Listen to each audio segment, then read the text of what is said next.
विभाग जो लोग भी चला रहे हैं वो बंद कमरों में बैठ कर के सोचते हैं, बंद कमरों में ही फैसले ले लेते हैं। कुल मिलाकर के कुछ अधिकारी को सरकार इसलिए पेमेंट देती है कि वो काम को गोल गोल घुमाते रहे। ट्रांसफ़र पोस्टिंग का ये तो मतलब 4 साल से चल ही रहा है ना, वही तो मैं कह रहा था। जहाँ पे मेन चीज़ पे फोकस करना चाहिए था, एजुकेशन में कैसे क्वालिटी आए, एजुकेशन कैसे बेहतर हो, वहाँ इसी सब में घचर पचर लगा करके 4 साल से ही चल रहा है। देखिए, दुर्भाग्य ये रहा है कि बिहार का शिक्षा विभाग जो लोग भी चला रहे हैं वो बंद कमरों में बैठ कर के सोचते हैं, बंद कमरों में ही फैसले ले लेते हैं और उसको इम्पोज करते हैं, थोपते हैं। और इसलिए ट्रांसफ़र पोस्टिंग से लेकर के अभी जो प्रक्रियाएं चल रही है उसमें ट्रांसफ़र पोस्टिंग को लेकर के भी आप देखेंगे बिहार विधानसभा में यही शिक्षा विभाग आज से 2.5 साल पहले इन लोगों ने लिखित में जवाब दिया था कि छठे चरण जैसे ही समाप्त होंगे, छठे चरण की बहाली ख़त्म होगी तो ऐच्छिक ट्रांसफ़र हम शुरू करेंगे, क्योंकि 2020 में एक सेवा शर्त नियमावली थी, उसमें ये मेंशन था कि आज तक इनकी प्रक्रियाएं ही चल रही है। हमने पोर्टल बनाया, पोर्टल कोलैप्स कर गया, हम फिर से ले रहे हैं, हम फिर से मीटिंग कर रहे हैं, फिर से कमेटी बना रहे हैं। कुल मिलाकर के कुछ अधिकारी को सरकार इसलिए पेमेंट देती है कि वो काम को गोल गोल घुमाते रहें। यही चीज़ अभी हुआ है। जो नियोजित शिक्षक हैं उनकी दक्षता परीक्षा ली गई। अब दक्षता परीक्षा के बाद आपने ज़बरदस्ती सबका ज़िला चेंज किया। जो प्राइमरी के टीचर थे उनको तो वही ज़िला मिला, लेकिन जो हाई स्कूल के टीचर थे वो एक जगह पे अगर सेटल डाउन थे, पहले से ही व्यवस्थित थे, तो आपने सबको ज़बरदस्ती देने की ज़रूरत नहीं थी, आपने दिया। उसके बाद ज़िला अलॉट कर दिया और उस ज़िला में उसकी पोस्टिंग कब होगी? जब सबका डॉक्यूमेंट वेरिफिकेशन हो जाएगा। और ये कब होगा? लगभग 6 महीने तक पूरा डिपार्टमेंट ज़िले का सब काम छोड़ के इसमें लगा रहेगा, तब ये 6 महीने चलेंगे। जो टीचर आपके यहाँ 20 साल से पढ़ा रहे थे उनका डॉक्यूमेंट वेरिफिकेशन में आपको इतना समय कैसे लग रहा है? ये सब आप कंप्लीट करेंगे तब आप फिर से ट्रांसफ़र पोस्टिंग पे विचार करेंगे। कैसे करेंगे, क्या करेंगे, पता नहीं। लेकिन जो करने वाली चीज़ें, जैसे हमने कहा था कि आप जब पोस्टिंग दे रहे हैं TRE 1 TRE 2, उसमें परीक्षा में जो अनियमितता हुई, जो गड़बड़ी हुई, जो वो सब बातें अलग है। लेकिन जब आप पोस्टिंग दे रहे थे तो उस समय जो महिलाएं थी, जो दिव्यांग थे, कम से कम उनको तो उनका होम डिस्ट्रिक्ट देते। नहीं, आपको पूर्णिया के लोगों को रोहतास भेजने में मज़ा आता है, भागलपुर के लोगों को आप भेज देते हैं छपरा। तो ये जो सिस्टम बना हुआ है, ये माने अंधाधुंध तरीके से नीतियां बनाना, रोज़ उस पर कोई अमल नहीं करना, जहां उसका फेल्योर है उसकी कोई जवाबदेही नहीं ले रहा है। और ये और कब तक चलेगा इसका पता नहीं। ट्रांसफ़र पोस्टिंग का ये तो मतलब 4 साल से चल ही रहा है ना, वही तो मैं कह रहा था कि ये लंबे समय से चल रहा है। और उसमें फिर हम देख रहे हैं कि बीच बीच में चल रहा है कि हम उसका करेंगे, उसका नहीं करेंगे, उसका इसी में टीचर को फिर से डिवाइड कर देंगे। सर, हम लोग आवाज़ उठा रहे हैं, लेकिन अब सरकार का वही है कि अधिकारियों का इतना ज़्यादा मनोबल है।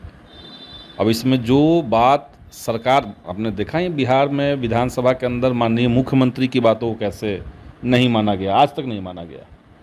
उन्होंने खुल करके कहा कि 10 से 4 चलेगा स्कूल, जो समय सारणी की बात की गई थी, 10 से 4 आज तक नहीं हुआ। तो जब माननीय मुख्यमंत्री की बात कोई नहीं सुन रहा है, मंत्री जी की बात कोई नहीं सुन रहा है, अधिकारी इतना मनमानी कर रहे हैं, तो यही असल में NDA मार्ग का राजनीति है। नीतीश जी के इसी तरीके से सरकार चलाते हैं, वो चाहे जब भी हो। तो ये गलत है, इससे शिक्षा विभाग का नुकसान है, हम तो ये कहेंगे। सर, जहाँ पे मेन चीज़ पे फोकस करना चाहिए था, एजुकेशन में कैसे क्वालिटी आए, एजुकेशन कैसे बेहतर हो, वहाँ इसी सब में घचर पचर लगा करके 4 साल से ही चल रहा है।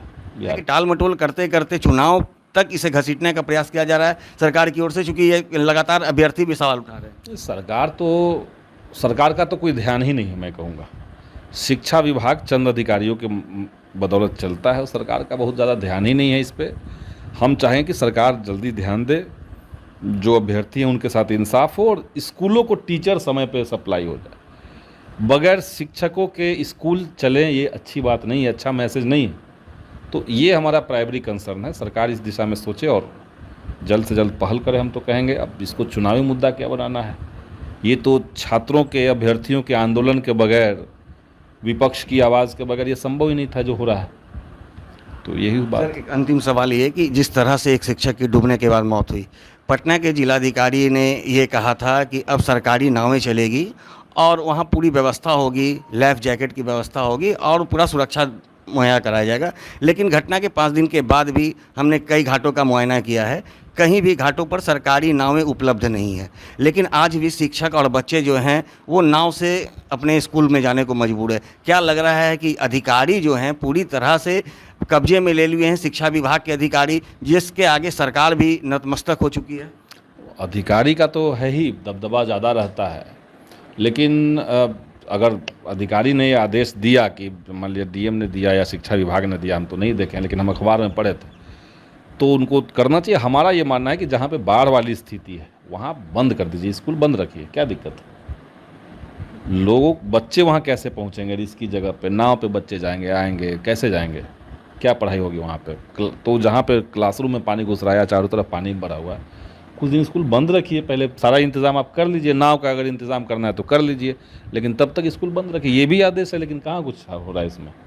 अभी तो संदीप सौरभ लगातार शिक्षा को लेकर के सड़कों से लेकर के सदन तक लड़ाई लड़ते आए हैं, लेकिन अब जिस तरह से शिक्षा विभाग की कार्यशैली है उसको लेकर के अब संदीप सौरभ इस पूरे मुद्दे को कैसे देखते हैं और क्या कुछ करेंगे? देखिए, कार्यशैली तो पहले से ही हमने काफ़ी कार्यशैली पे आपत्ति जताई थी। पहले भी जब आउटसोर्सिंग एजेंसियों को बिहार के शिक्षा विभाग में ज़बरदस्ती सब जगह लगा दिया गया, स्कूलों में तीनों स्तर पर, अपॉइंटमेंट के स्तर पर, सर्विसिंग देंगे इस स्तर पर, और कोई सर्विस प्रोवाइड करवा रहे हैं, सप्लाई मतलब दे रहा है, तो सप्लाई, सर्विसिंग और अपॉइंटमेंट तीनों लेवल पे आपने पूरे बिहार के सभी स्कूलों को आउटसोर्सिंग एजेंसी के हवाले थमा दिया।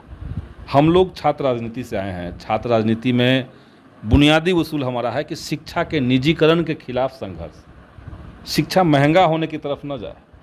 लेकिन आज जब आउटसोर्सिंग एजेंसियां बिहार के सारे स्कूलों में एकदम कब्जा जमा करके बैठ गई, और इसके चलते बड़े पैमाने पर सरकार की तरफ से फंडिंग जाती है, लेकिन वो नीचे ज़मीन तक जाने के बजाय आउटसोर्सिंग एजेंसियों में उलझता है, तो ये सारी चीज़ों को लेकर के हमने आपत्ति जताई। हमने बिहार विधानसभा में क्वेश्चन रेज किया। क्वेश्चन जो मेरा था वो स्वीकार हुआ, लेकिन आज तक उसका जवाब नहीं मिला। ये हमने कई बार कही बात है, लेकिन इसके बावजूद शिक्षा विभाग के अपर मुख्य सचिव के ऊपर कोई कार्रवाई नहीं हुई। 4 एजेंसियों को पूरे बिहार के सभी विश्वविद्यालयों का ठेका दे दिया गया कि आप विकास ट्रेडर्स, आपने देखा होगा, विकास ट्रेडर्स नाम का एक एजेंसी, उसको विश्वविद्यालय में और कॉलेजों में टीचर सप्लाई करने का दिया गया है ठेका। विकास ट्रेडर्स लगता है जैसे कि कोई ईंट छड़ और बालू गिरवाना है, नाम सुनकर यही लगता है।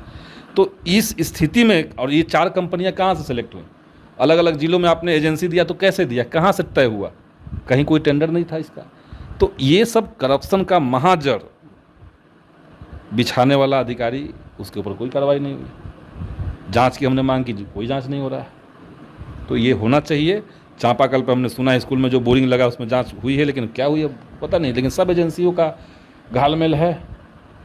शिक्षा मंत्री इस तरह के बयान क्यों देते हैं कि ये काम हो रही है, वो काम हो रही है? अब शिक्षा मंत्री भी अपने समय में अधिकारी ही थे पहले, तो अभी तो कॉन्फ्लिक्ट कम से कम हम देख रहे हैं कि नहीं है शिक्षा विभाग के माननीय मंत्री जी में और जो अधिकारी उनके बीच में कॉन्फ्लिक्ट नहीं है। नहीं तो एक समय तक तो कॉन्फ्लिक्ट ही बहुत रहा।